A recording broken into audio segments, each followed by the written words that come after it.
dalam hati kita. Tapi di sini virus-virus yang terdapat dalam pencegahan infeksi ini salah satunya itu mikroorganisme. Baik, next slide berikutnya.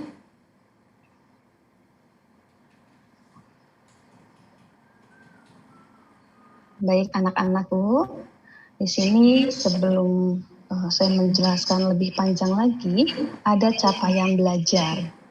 Capaian belajar yang pertama yang saya harapkan kepada anak-anak yaitu mengetahui transmisi kuman, apa itu yang dimaksud dengan penularan masuknya kuman ke dalam host, ya, ke dalam manusia. Yang kedua yaitu cara penularan mikroorganisme, bagaimana cara penularannya. Selanjutnya, yang ketiga, capaian belajar ini agar mahasiswa mengetahui apa definisi dari infeksi nosokomial, penyebabnya, faktor resiko, gejala dari infeksi nosokomial. Selanjutnya, yang keempat yaitu tujuan dari pembelajaran ini agar mahasiswa mencapai dan memahami pencegahan dan tindakan terkait dengan infeksi. Next. Infeksi. Ya, kalau kita bilang infeksi di sini definisinya berdasarkan beberapa pakar banyak, tapi saya simpulkan infeksi sendiri berkembang biaknya penyakit pada host disertai timbulnya respon imunologi dengan gejala klinis ataupun tanpa gejala klinis. Host di sini maksudnya manusia. Jadi infeksi ini baik itu jenisnya mau virus ya, mau bakteri, cacing, parasit masuk ke dalam tubuh manusia biasanya timbul gejala respon. Ya, keadaan tubuh kita ini contoh halnya kalau kita keserang virus influenza, awal mulanya kita mulai merasa pusing, mulai hidung tersumbat, jadi daya tahan tubuh kita mulai merespon. Bagaimana, apakah virus ini siap untuk menyerang tubuh kita atau nanti bisa menolak daya tahan tubuh kita. Ya, jadi infeksi ini berkembang biaknya suatu penyakit ke dalam tubuh seseorang atau manusia, makhluk hidup, baik hewan, ya, tumbuhan, di mana dengan adanya gejala secara klinis maupun tanpa gejala klinis. Manusia di sini sering disebut dengan host atau penjamu. Ada juga penyakit sering orang sebut biasanya dengan agen, dan transmisi kuman yaitu adanya suatu proses masuk kuman ke dalam penjamu sehingga timbulnya radang atau suatu tanda-tanda penyakit. Oke, next. Kita mulai masuk untuk infeksi nosokomial. Mungkin anak-anak apa sih itu kurang memahami infeksi nosokomial. Nosokomial itu dalam artian di sini infeksi yang terjadi di lingkungan rumah sakit, yang dibawa adanya di ruang lingkup rumah sakit. Nah itu ya, jadi tolong dipahami anak-anak, untuk infeksi nosokomial itu infeksi yang terjadi di ruang lingkup rumah sakit. Jadi seseorang dikatakan mengalami infeksi nosokomial itu jika dapatnya ada di rumah sakit, ketika berada ataupun sedang menjalani perawatan di rumah sakit. Ya, pasien ini sedang mengalami rawat inap di rumah sakit atau sedang rawat jalan, terpaparlah virus, terpaparlah, terseranglah suatu penyakit, keadaannya tepat ada di rumah sakit. Nah, jadi itu namanya terserang infeksi nosokomial. Infeksi nosokomial juga biasanya terjadi pada pasien, bisa juga pada perawat, karena di situ terlihat, lihat di gambarnya, ada pasien dan kontak petugas tenaga kesehatan, baik itu mungkin perawat, bidan, dan dokter ya. Dan dokter di situ adanya pertukaran ya antara infeksi yang dibawa oleh pasien sehingga menularkan terhadap petugas kesehatan atau pekerja atau pengunjung yang datang ke rumah sakit. Contohnya, penyakit yang dapat terjadi akibat infeksi nosokomial itu infeksi yang diakibatkan oleh kontaknya dengan aliran percikan darah atau dengan udara atau bagian duh yang dikeluarkan oleh tubuh si penderita yang sedang mengalami infeksi. Next. Baik, di sini ada penyebabnya. Penyebab dari infeksi nosokomial. Nah, ya, penyebabnya sih saya ambil saja di sini di literatur yang saya ambil dari buku keterampilan dasar klinik praktik kebidanan. Penyebabnya disebabkan oleh bakteri. Infeksi bakteri ini sangat berbahaya sekali, ya, karena umumnya disebabkan oleh bakteri yang sudah kebal. Sering dengarkan resisten. Nah, maksud resisten ini sudah kebal.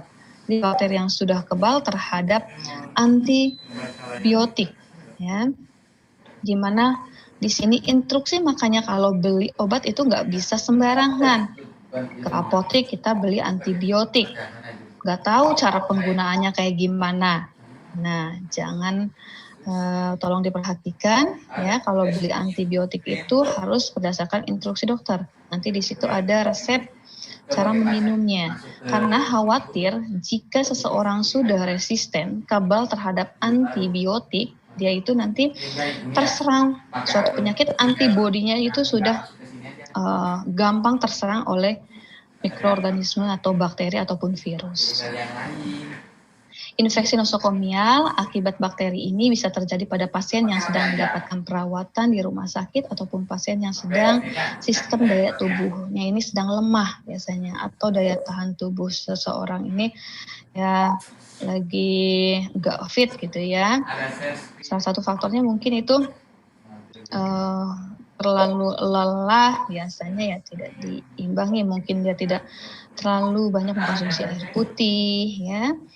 Terus yang kedua, aktivitas yang terlalu berlebihan sehingga tidak bisa menyeimbangkan menyeimbangkan keadaan tubuh. Nah, di sini juga biasanya penyebab dari infeksi nosokomial selain bakteri bisa diakibatkan oleh jamur. Hati-hati loh jamur. Makanya nih yang rumahnya yang lembab, tolong upayakan tiap pagi itu dibuka jendela.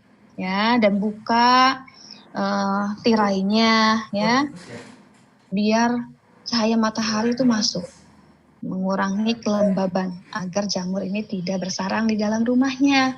Hati-hati juga kalau pakai sepatu, no ya, perhatikan sepatu kita lembab atau enggak nih. Kalau masih basah jangan gunakan ya.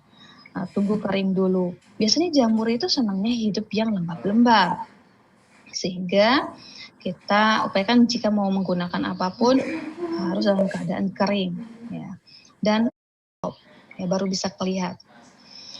Kalau virus ini dapat menyerang tubuh manusia dan masuk ke beberapa sel tubuh. Ya, jadi masuknya ke dalam sel tubuh, jaringan tubuh manusia, itu namanya virus. Sedangkan jamur itu tadi, jamur itu merupakan jenisnya organisme, jadi hidup ya, yang bersel satu, yang ukurannya sedikit lebih besar dari bakteri. Jadi jenis semua mikroorganisme ini merupakan organisme, karena dia itu hidup. Ada juga yang keempat, cacing.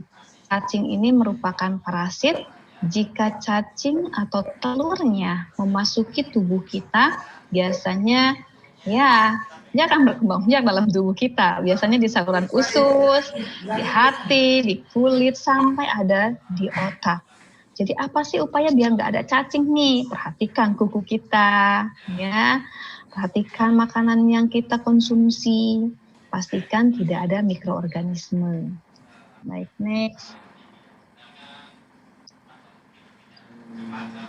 Di sini untuk faktor risiko infeksi nosokomial, faktornya ada sejumlah faktor yang dapat meningkatkan risiko seseorang yang berada di lingkungan rumah sakit untuk terkena infeksi nosokomial. Antara lain, di sini jika memiliki sistem kekebalan tubuh yang lemah.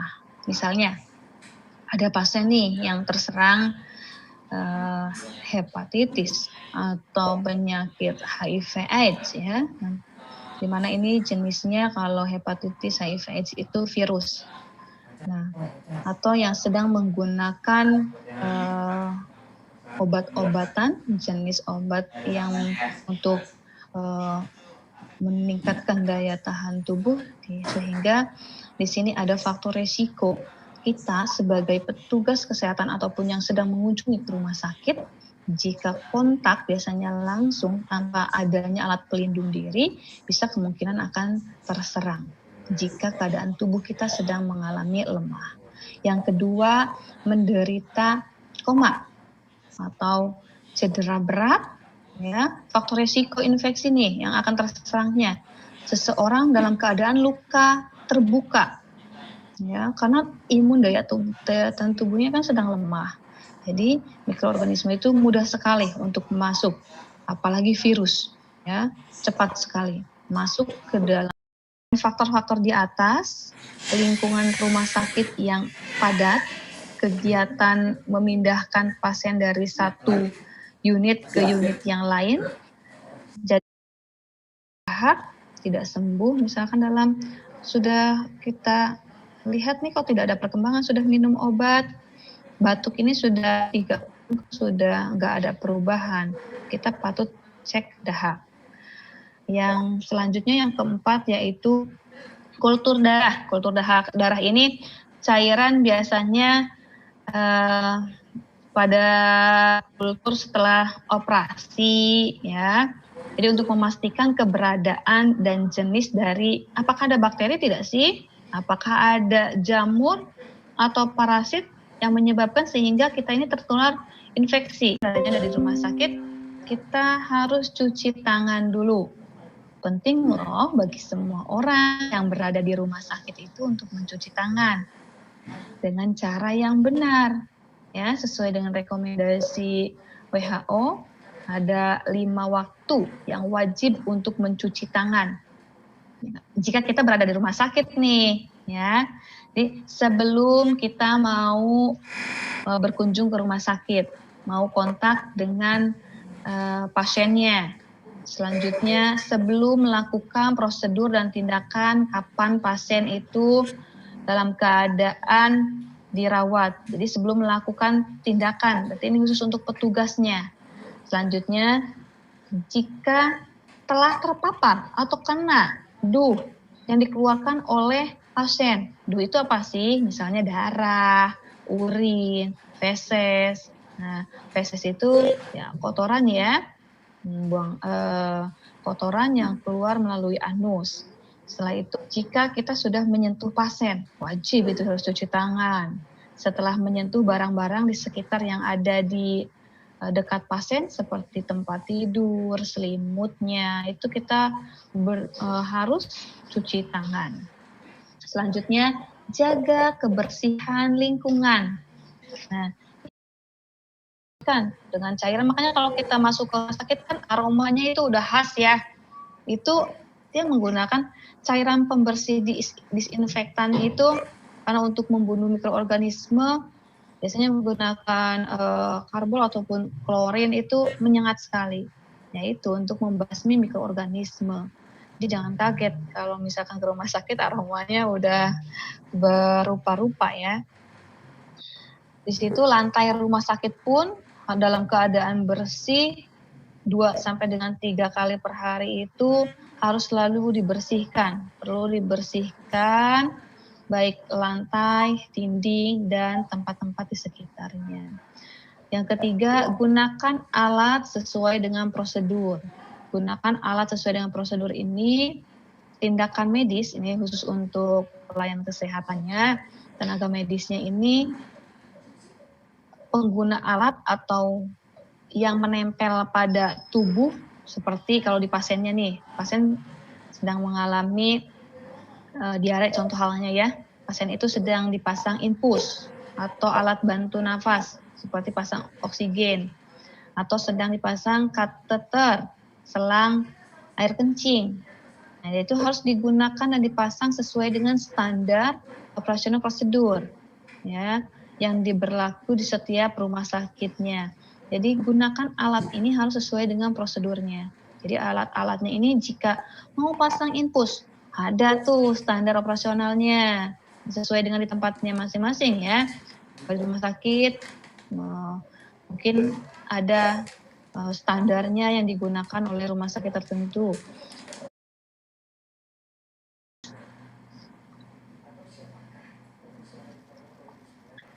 Di sini ada kriteria pemilihan untuk antiseptik. Selanjutnya ada juga di sini DTT. DTT ini yaitu desinfeksi tingkat tinggi. Nah, ini biasanya nih tenaga kesehatan yang sederhana sekali menggunakan untuk membasmi mikroorganisme menggunakan teknik DTT. Ya, apa sih Bu DTT itu? Desinfeksi tingkat tinggi. Tindakan yang dilakukan itu untuk menghilangkan semua mikroorganisme, tapi ada yang nggak mati. Kalau pakai DTT ini ada yang nggak mati. Kalau sterilisasi itu mati ya, semua mikroorganisme, termasuk endospora, tadi mati. Tekniknya tadi kan secara otoklaf. Tapi kalau DTT, ada mikroorganisme yang tidak mati. Apa itu? Endospora bakteri.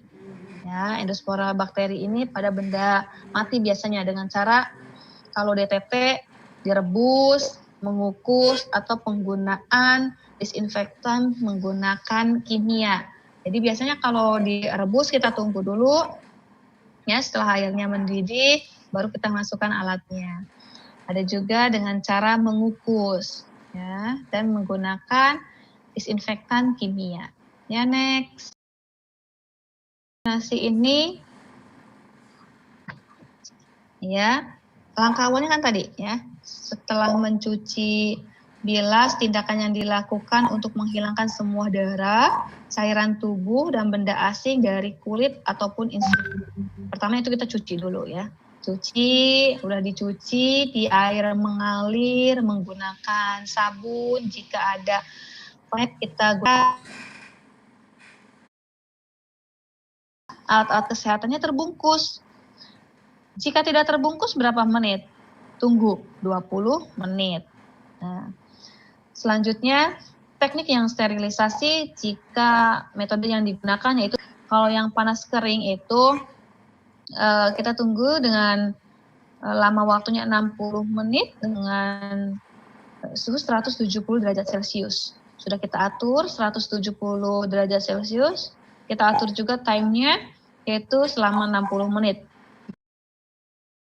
Untuk DTT Handscoon ini satu, ya. Di sini misalkan ada larutan jenis larutan klorin, pas dilihat di belakangnya komposisinya ini mengandung larutan konsentrat 5%. Terus yang diinginkan, rumah sakit tolong buat, kata pihak rumah sakit itu larutan klorinnya yang 0,5%. Itu larutan yang diinginkan. Jadi 5% dibagi 0,5% dikurangi 1. Itu yang 1 itu udah mutlak ya, dikurangi 1. Jadi sama dengan 5 dibagi 0,5, 10. 10 dikurangi 1 sama dengan 9. Dah dapat. Itu jumlah bagian airnya. Harus 9 airnya. Ya. Jadi tambahkan 9 bagian air, tidak perlu dimasak airnya. Ya. Pokoknya air. Ini kan kita membuat cairan untuk merendam alat-alat ya, alat-alat kesehatan yang sudah terpapar dengan ya tadi mungkin darah, dan dengan ada yang sudah ya. Ini yang paham ya. Di sini ada air dan klorin. Nah, air ini tadi sudah kita dapatkan ya. Kalau air itu berapa? 9. Kalau klorin ini 1 karena perbandingannya 9 banding 1. Ya, 9 banding 1. Udah ya, situ dulu ya. Udah paham dulu. Tadi kan kita udah dapet 9 air dan 1 klorin. Ya. Terus dari situ kita mulai. Kebutuhan untuk airnya berapa? Tadi di contoh soal ini sebanyak 500 cc. Nah, jadi mulai kita dikalikan 9 dikali 500 dibagi 10. Jadi dapatnya 450 cc. Sedangkan klorin tadi 1. 1 dikali 500, 500 dibagi 10. Ya. Jadi hasilnya 50 cc. Ini maksudnya 50 cc ya. Ya. Jadi dapatkan airnya 450 cc, klorinnya 50 cc. Ada yang tepat? Jadi siapkan nih ember. Siapkan ember. Kita mau alat takar, penakarnya misalkan pakai alat takar ya. Di situ masih sama, isi konsentratnya 0,5%, sama. Jika kalian membuat larutannya itu air 900 cc dan klorin 100 cc. Paham? Ya, next. Nanti ini harus sering berlatih ya, bikin soal-soal, kita harus lihat emang nanti labelnya. Kalau misalkan itu isi konsentratnya yang 0,5%, kadang ada yang merek dagang di toko-toko lain konsentratnya bukan yang 0,5%. Jadi kita tinggal masukin aja rumusnya kayak tadi. Dari hasil riset masih banyaknya sampah atau limbah dari medis. Seharusnya kan ada yang kalau benda tajam itu masuknya sudah dibakar jenisnya sampah limbah, tapi masih banyak yang berkeliaran, entah kenapa itu ya. Masih ada beberapa saya lihat ini masih banyak limbah medis yang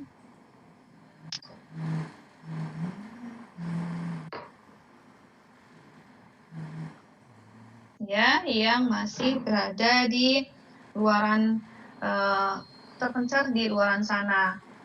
Nah, makanya saya terbesit ingin sekali maksudnya di pelayanan kesehatan seperti bidang praktek swasta gitu ya, karena susah sekali kalau mau harus membeli alat yang bisa membakar sampah gitu kan ya, seperti benda tajam, alat squid. Nah, di sini saya membuat inovasi tempat sampah memisahkan antara tempat sampah basah, kering, dan sampah benda tajam. Disuntik ke si bayinya. Ya, udah dibersihkan si bayinya ya, menggunakan kapas di bagian yang akan disuntik. Nah, nanti bidannya bingung, buangnya kemana ini ya, sampah ini. Nah, kalau aman, bayinya ini tidak terpapar, ya maksudnya bayinya dalam keadaan sehat. Ya, kita kan nggak tahu ini bayi ini ya, apakah ada mikroorganisme, ada bakteri, setelah kita bersihkan. Nah, itu caranya. Nah, nanti jadi jangan bingung. Ketiga, ada sampah. Ayo, ada yang tahu sampah apa lagi? Tadi kan sampahnya tidak terkontaminasi dengan tidak terkontaminasi. Yo, next, sampah apa lagi? Yang kelima itu dinas kesehatan setempat ataupun dari puskesmas setempat setelah dikumpulkan di bawah yang memiliki insinerator, apakah di rumah sakit wilayahnya. Ya, setelah ya. Kalau ini enggak, dalam satu box benda tajamnya masuk dalam box, setelah itu di-cut, dipatahkan. Benda tajamnya masuk dalam box. Ya. Yang penasaran nanti saya lihatkan deh inovasi yang saya buat, nanti saya tunjukkan. Ya, tapi nanti. Nah, di sini saya fokus untuk menjelaskan pencegahan infeksinya dulu. Selanjutnya yaitu buang benda-benda tajam dalam wadah anti bocor. dan segel dengan perekat jika sudah 2/3 penuh pada wadah benda tajam. Jadi jangan sampai penuh gitu baru dibawa ya untuk dilakukan apa tuh tadi pakai insinerator itu ya, dibakar. Jangan sampai nunggu penuh. Tapi setelah 2/3 penuh, wadah benda tajam tadi harus dibakar dalam insinerator. Siswa Pilakan ya menggunakan sarung tangan, ini jenis sarung tangan untuk dekontaminasi alat tebal panjang ya, menggunakan sepatu bot skort ya. Ya, di sini menggunakan alat pelindung diri bagian muka seperti teman-temannya. Ucapkan wabillahi taufik wal hidayah. Wassalamualaikum warahmatullahi wabarakatuh. Sukses selalu